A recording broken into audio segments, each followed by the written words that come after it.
We're here to bring a new type of news show. New insights, new styles, and new topics every day. We are News Generation. Bringing news just for you is Monday, May 18th here in Seoul. I'm Isujin, and this is News Generation. Joining us today is Kyun. Thank you for having me, and happy Monday. Happy Monday, and also Brooke is with us. Hello, happy Monday, everyone. Happy Monday. Both are here to speak on behalf of people in their 20s and 30s. So we're at the start of another work week, and today it's Coming of Age Day. It's a day that marks the transition into adulthood when young people are officially recognized as adults in society. That raises a bigger question. So what does becoming an adult really mean, Hyun? First of all, by law here in Korea, once you hit the age of 19, you are legally and officially an adult, which means that you can purchase, consume alcohol, cigarettes, sign legal contracts, make your own credit card, vote, which is very important, and the list goes on. But that's only one part of becoming an adult, as there are many things that come with age, and just by looking at our parents, we can find out. For example, getting married, having children, and becoming a parent. Now, these two things, I think personally, are something that defines adulthood. There is something that we say among my friends at least, that you only truly become an adult once you get married, and you become a real legitimate adult once you have your own child. So I really agree with this because the dynamics of life changes significantly through each stage, and because I've seen it secondhand. And at the same time, it comes with enormous amounts of responsibility, endurance, energy, and even sacrifice.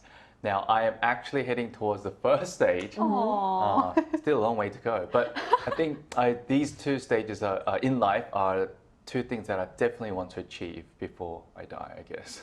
And people say sacrifice is what really makes you mature. And that's really hard too. It's true. It's a hard word. The word itself, It gives you like different feelings, but yeah, it's definitely worth it, and it helps you grow to become a better person. I see. So how did you remember celebrating coming of age day or turning 18, I guess? Yeah, so we don't have Coming of Age Day in America, but turning 18 is a pretty big deal for us. It's kind of, there's a joke that the parents make that once kids turn 18, it's like they're free, because typically in America, kids will leave the home at 18, and I did. I went to LA at 18 years old, and I remember thinking I was so grown up. I was so savvy and knew everything about the world, but looking back now, I was still a baby. I was really not making the best decisions. I was so young, so naive. I was not really an adult yet, even though technically I was by law. So I think it's less about that specific number and more about a feeling of independence. So for me, I started to feel like an adult when I moved to another country. I moved to Korea in my early 20s, and I became financially independent. So I was paying all of my own bills. And I also think that being an adult is about emotional maturity as well, and emotional independence. So I stopped relying so much on other people, and I knew that I could overcome things on my own. I think that's when I felt like an adult. Also, you know, I think I tweaked my back this weekend, and that really makes me feel like an adult as well. So at 18, many of us feel like adults simply because we were legally considered one, but true adulthood often comes much later. And it's less about age and more about being able to stand on your own and take responsibility for your choices and actions. And that's why we're going to talk more about this. But first, let's take a look at the screen.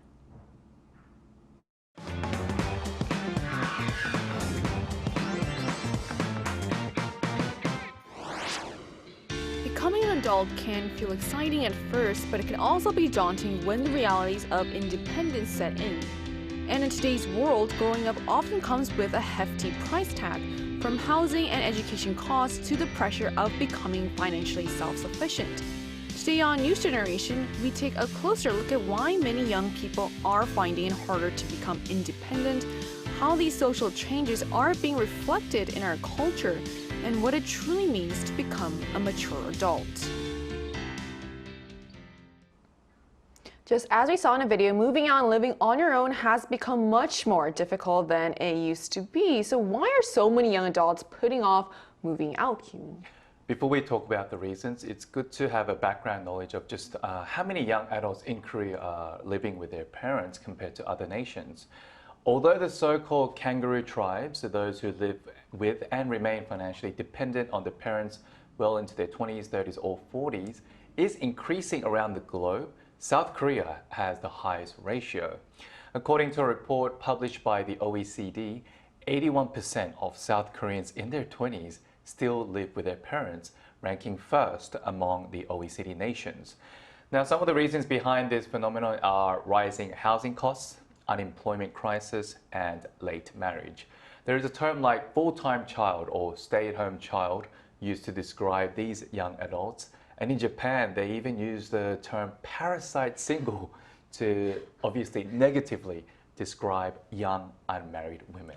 That would be me. So you want Parasite the here. parasite? I'm a parasite right here.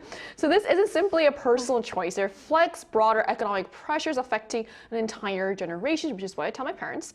And this trend is playing out well beyond Korea. So are people also putting off moving out in other countries as well, Brooke? Yes, so the trend is definitely not only happening in Korea, it's also happening in the US, which surprises me because, again, like I said earlier, typically kids would move out at 18 and that was seen as completely normal. But things are shifting and changing. The number of so-called boomerang kids has increased a lot in recent years. So that's basically exactly what it sounds like. The kids leave the nest and they go to college, but then the pressures of the outside adult world become too much and they end up boomeranging back and living with their parents again. And this has become more prevalent during and after the pandemic, I would say, because that led to things like rising housing costs, inflation, an unstable job market, high interest rates. So basically becoming financially independent became a lot harder through that pandemic. In fact, by 2020, around half of young adults in the US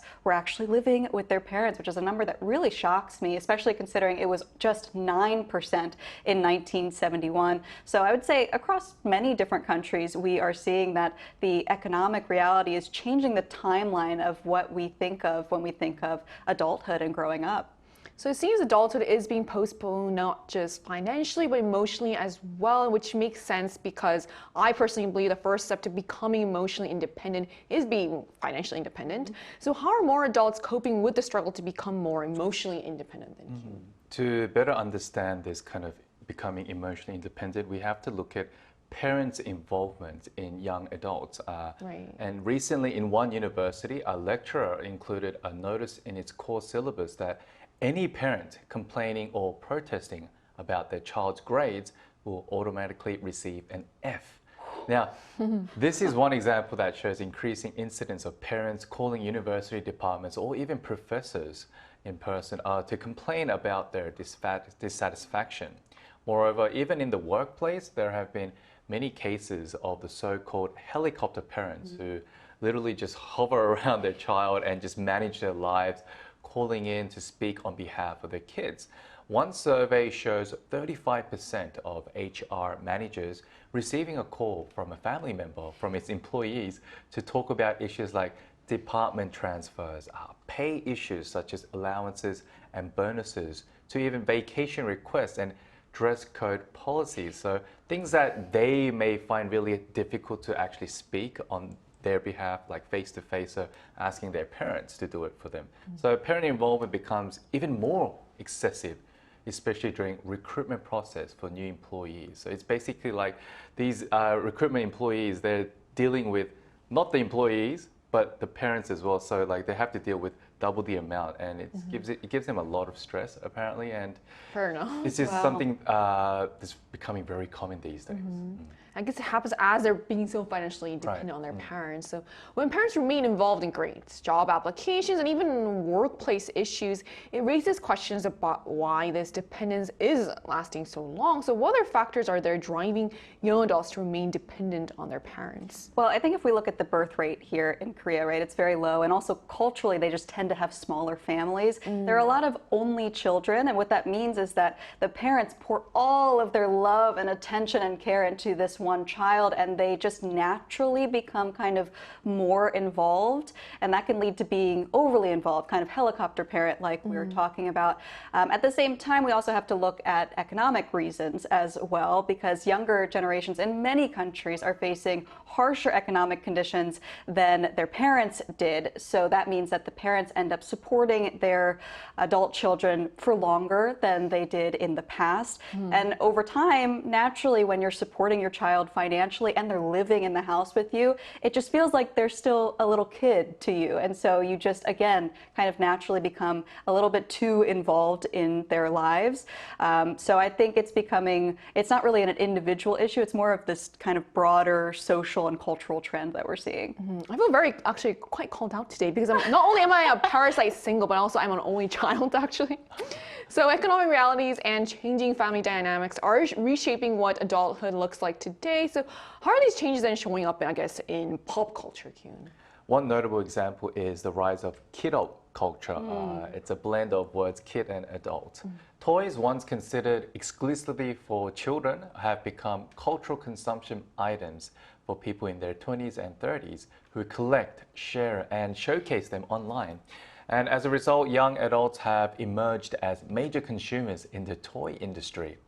Furthermore, industry surrounding gacha machines and random draw products, figurines, and celebrity merchandise continue to grow rapidly as well. Now, I have a friend in his 40s who collects trading cards of sports players and he sells them online through auction.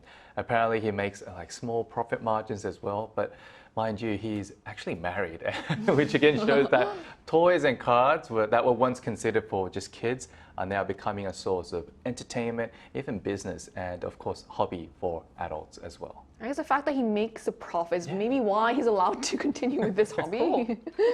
In other words, interests once seen as childish are becoming a major part of adult life. So how's the image of, I guess, what it means to be an adult changed over time, Brooke? Well, I remember when I was a kid, one of my favorite movies was 13 going on 30, and 30 seemed so far away from me, but it seems so cool. Like when you turn 30, you're just automatically an adult who is established and you have your whole life put together. That's not the case. I still feel, even in my 30s, I still feel like a kid, and I feel like that especially when I, watch footage like we just saw. All the cute stuff, I just want to go buy it. I really like Labubus. I spend a lot of my free money that I have on that, and I'm not alone. Many people in their 30s and 40s and above, they enjoy spending their money on things like toys, games, collectibles, fandom merchandise, K-pop. And I don't think it's a bad thing, honestly. We've talked today about the harsh economic reality of the world. We went through a pandemic. So I think if we want to treat ourselves to some simple joys in life, even if they might be considered childlike, I think that's okay.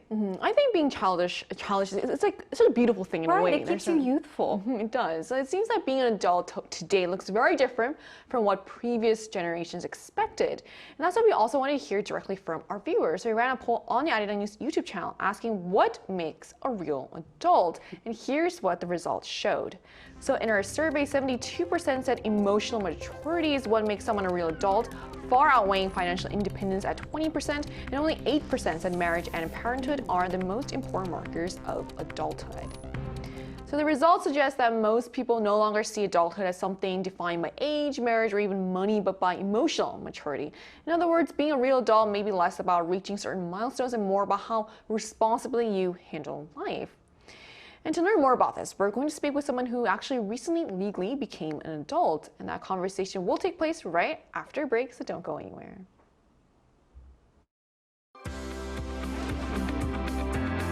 NewsGen wants to hear from you. Go to YouTube and search out channel Arirang News. Click Posts. And cast your vote in the poll. Make a new type of news with us. Joining us today is Yuna, a college sophomore. So hello, Yuna. Thank you so much for connecting with us today. Hi. Hi, Yuna. Nice to meet you. Nice to meet you too. So Yuna, how are you planning to spend Coming of Age Day today? I actually have several classes right after this interview. So I'm actually going to skip the last one and going to see a movie.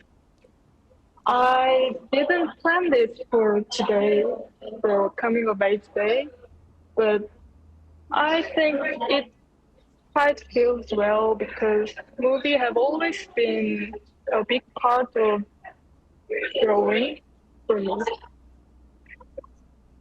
Okay, what does it really mean to be an adult, and do you see yourself as one? I guess it is about understanding that my life is totally independent from others. I felt this when I graduated from high school. I realized that suddenly everyone is heading to different directions. Yeah, I would agree. I remember that feeling very vividly. Thank you for joining us today, and I hope you have a wonderful coming of age day. One last question for you. What support do young people need today to become more independent? I think what young people need most is less pressure from society, and the kind that tells you there's a certain way to live at a certain age. Because finding my own pace and my timing is one of the most important parts of knowing myself. And I believe independence comes from that, knowing myself. Right, I think a lot of young people could probably relate to that. Thank you so much for coming on today, Yuna. Thank you. Thank you. Thank you. So we just heard from a college sophomore about how she plans to spend coming of age day, what she believes defines a true adult, and what kinds of support young people need today to become more independent. But of course, even as adults, there are moments when we realize we still have some growing up to do. So Kyun, when do you feel like you haven't grown up yet? Having to go to work every day be on time. True. I think that's everyone's kind of problem. But when I have to make big life decisions, Oh, that's a good one. maybe for example, like pursuing my dream or even getting married, like even though I've met the right person, I just want that kind of extra comfort or reassurance from my parents. right. And I would actually ask for their advice, not with the thought of like, oh, I'm going to do exactly what my dad or mom tells me to do, but knowing that they probably went through even more or bigger things, stages in life at my age when they were much younger. I think they would give me very like wise kind of words, and they always do. But at the end of the day, they always say, look, it's your life. It's up to you. You can choose whatever you want to do. But I fully respect it, but I think there are many different options, but just make sure you become very responsible for whatever choices you make in life. And I think they're very supportive, and it's not like, oh, what should I do? Should I do this or that? They just say, you can do whatever you want. I will always be on your side, whatever you do. So that's what that's kind of when I feel, oh, I'm still, a child, to my parents at least. Yeah. And even doesn't matter how old I am, I can always ask them about what they think about what kind of situation I'm in, especially like big life decision-making situations. I'm an only child too, so I always go to my parents for advice, and my parents say the same thing too. Okay. How, they give me advice, but the decision's up to you. So I'm like, that's a very smart move. They don't want to take the hold blame. me accountable. I will tell you. I'll give advice. Don't but blame me later. Yeah, whatever happens on you. So what about you, Brooke? I can often feel a little behind, I guess, whenever I have this conversation, because it's like we talked about earlier, there are these milestones that people expect you to hit, especially as a woman, I feel, getting married and having kids. And so you start to feel this kind of ticking clock. And I do get stressed about that a little bit sometimes, especially when I think about the fact that my parents had already had multiple children by the time they were the age that I am now, which is why I think I also look to them for advice, because they were more, I guess, legitimate adults at this point than I am. I call my father very often just to get his kind of reassurance and validation. But I think the difference is now I know that I can handle it on my own, but I want that extra kind of reassurance when I'm making those decisions. Also, I definitely still, I feel like a kid when I see the fact that my siblings all have kids now. Oh, it's probably a big deal. Yeah, they're all married and building families, and even my my youngest sibling, my baby sister, is pregnant now, which is so exciting, but it's also like she's still just such a baby in my mind. So yeah, whenever these things happen, or whenever I walk by a Pop Mart and I can't resist a Labubu, I still feel a little bit like a kidult, I would say. When that happens to me, I always have to tell myself, like, people move at different places. People are at different places in their lives. But maturity isn't just about being perfect. It's about how we respond to life and take responsibility for ourselves. So what does it truly take to become a mature adult, Kyun?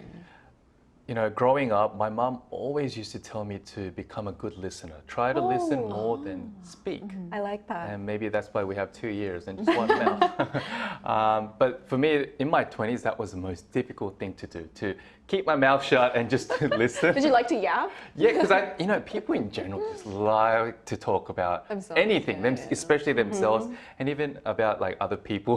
Right, that's a big Not one. in the nicest way. Right. But I think as I grew older, I try to become a better listener, like a genuine listener, that I truly care for the other person, to show more empathy. And I think that's helped me to grow into a more mature person. And there's a saying in Korean, and maybe in English as well, don't let your feelings become your attitude. So meaning that it's good to be emotional, but if you make that into like your attitude, and by showing it to other people, especially I'm talking about like just negative emotions. If you're not happy, if you don't like someone, if you show it through your facial expressions or even in your tone of voice, obviously it can be very offensive and unprofessional.